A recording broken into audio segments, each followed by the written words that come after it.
شرح بعض الوثائق اللي في الرخصة ديال السياقة. بالنسبة للبيرمي، يعني رخصة السياقة خاصها تكون صالحة ومناسبة لصنف السيارة. علاش خاصها تكون عندنا رخصة صالحة ومناسبة؟ باش تثبت أن السائق عنده الحق يسوق هذا النوع من السيارة. كل صنف ديال السيارة بحال خفيفة، شاحنة، درجة نارية عنده رخصة سياقة مخصصة له.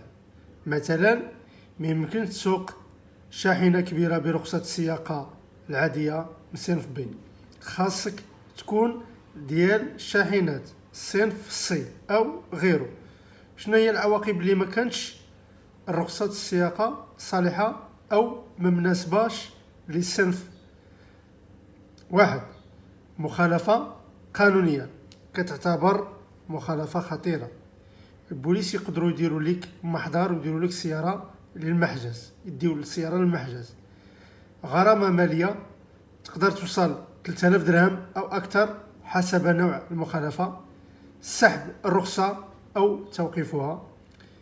إلا كنت مكرر المخالفة وتسببت في حادثة، التأمين ما كيعوضكش. إلا وقع حادث، شركة التأمين ما كتعوضكش، لأن ما كتسوقش قانونيا، يعني بلا رخصة، وكتولي مسؤول قانونيا وحتى ماديا. يعني رخصة السياقة خاصها تكون صالحة ومطابقة للصنف ديال السيارة اللي سايق. باش تكون قانوني وتتفادى الغرامات والمشاكل مع البوليس ولا التأمين، الرخصة دليل قانوني بأنك مؤهل تسوق سيارة من نوع ديال الرخصة اللي عندك. يعني رخصة السياقة خاصها تكون قانونيا وما تكونش وهو في التاريخ ديالها.